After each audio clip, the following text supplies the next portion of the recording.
Good morning, guys. Welcome to the vlog. Had a really rough night last night. I've been sleeping in this hard brace for probably 3 months now. The beginning was really hard. It was a huge adjustment to get comfortable, but I actually woke up that first morning after wearing this to bed and I was like, oh my gosh, I feel so much better waking up versus what I had been. But there are still nights where I just feel really uncomfortable, super irritated in it. Last night was one of them. Just did not sleep well, which is unfortunate because our 2-year-old son slept through the night last night and I did not. So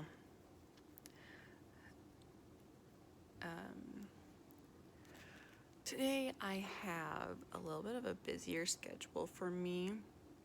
Normally I'm not well enough really to do anything, but 3 days a week I get to go to the physical therapist and he really helps my pain level. And today we're actually heading to my son's school because he's receiving a little award for excellent behavior. And the first thing my husband and I joked about was, why can't he bring that home? Sup, guys? Now nothing's gonna happen because you're recording.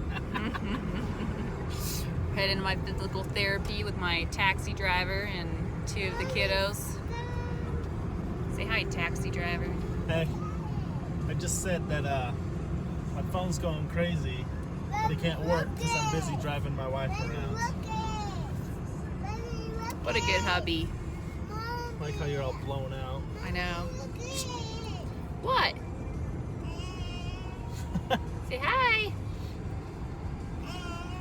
Ah, crazy boy.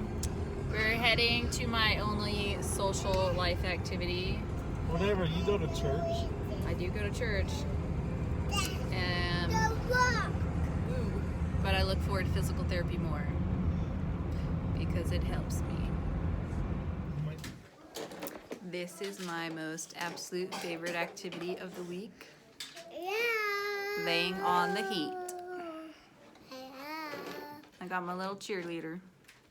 I hurt my finger. You hurt your fingers?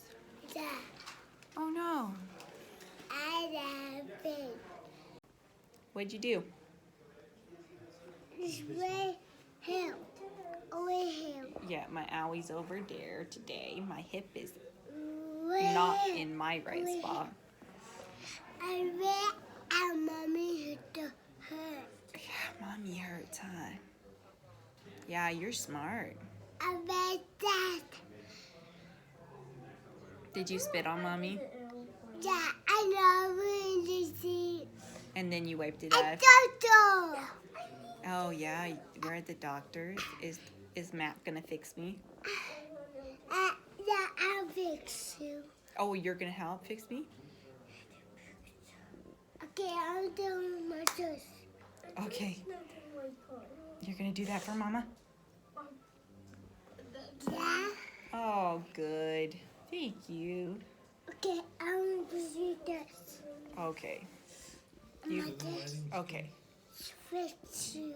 Fix me. Perfect. Is Matt gonna train you? I'll fix you. Yeah, Matt's gonna train you how to fix me?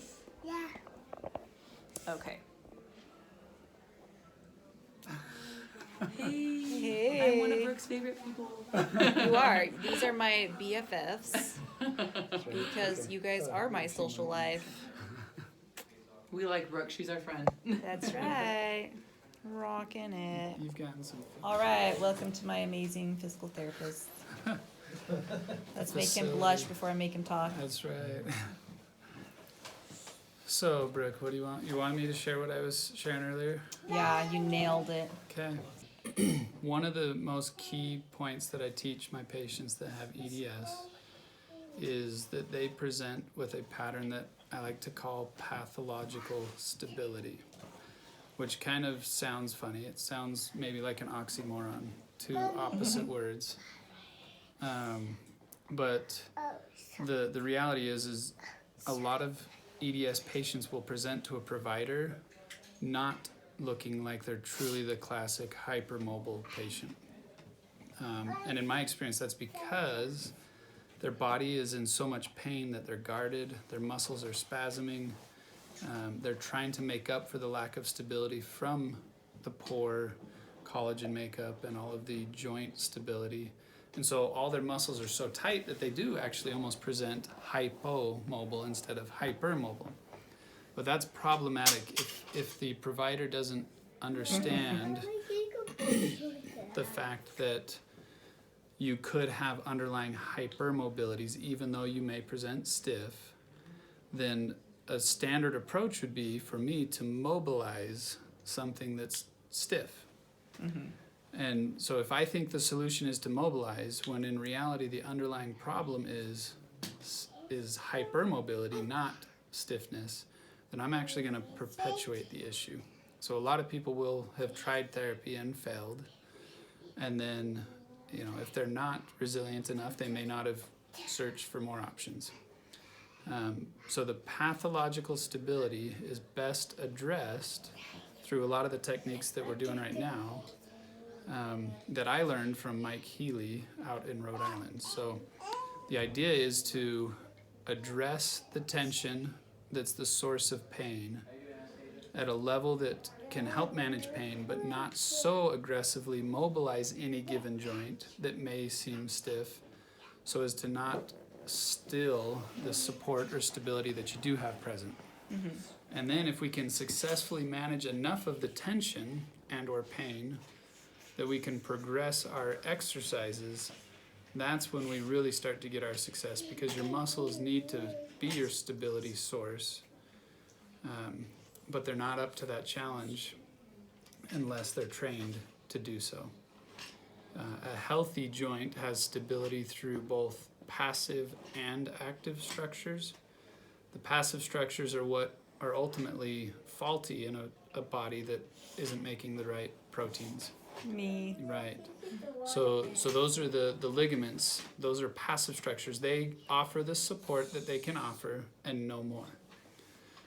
But the active structures can vary in how much support they offer. Those are muscles. Because they can vary in how much support they offer, they also can be trained. And in a healthy state, we would have both muscles supporting or stabilizing at times. And then otherwise, when a muscle can rest or not have to be in full demand, the stability would come from the other structures, those passive structures, the ligaments. But if a body doesn't have good ligamentous support, then the muscles are constantly demanded of. And most muscles aren't really designed to be having to work 24/7. Yeah. And so they are overworked and underpaid, so they complain about it, and the way they complain about it is through pain. So the myofascial release techniques are to try to help manage some of that pain of the muscle, but yet that's not where we stop. We have to progress into some level of stability training. And depending on how your particular case may be presenting, that progression of exercise will vary greatly. So that's my little spiel for today. So what was weird about me is I came in with strength. Right. And I fell apart with strength Yeah. because I've always worked out. And it's that strength that probably got you to the point where you are now, Yeah. without it happening years ago. Because you were probably making up the difference for some of the underlying instabilities just by being really strong. Yeah. Which is probably why I fell apart. I fell apart hard. Yeah. And that's the hard part, and that's maybe one of the elements that isn't fully understood yet, is why does a person go through the straw that broke the camel's back type situation in these EDS, hypermobility, and other comorbid issues. And I don't think we have a great answer to that yet. But that does.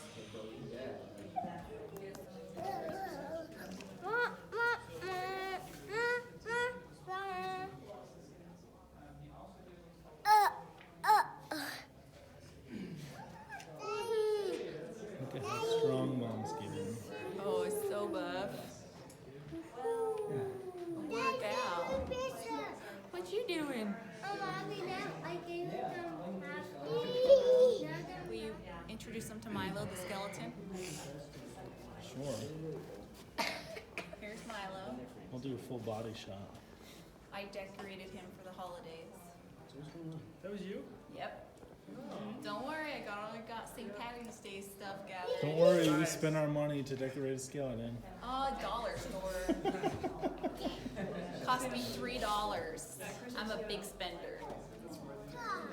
The journey to Spain, April 6th. So excited. Oh, those are heavy. This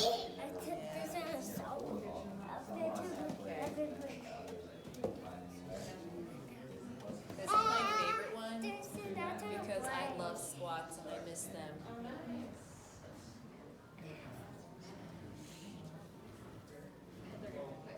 Hey, I promise I will watch it. Were the boys in it too? Yeah. Oh, And yeah. Milo, the skeleton? Yep. We Good. introduced them to Milo. Good, as you should. Yeah, did I hear you? Well, we've gone the kids to bed, and we've had our first 2 showings on the house tonight. So that's awesome and hopeful. It's been on the market 24 hours, and we have our open house tomorrow morning. So we'll see what tomorrow brings. Hopefully something good. Lots of good. Lots of good. So we'll catch you next time.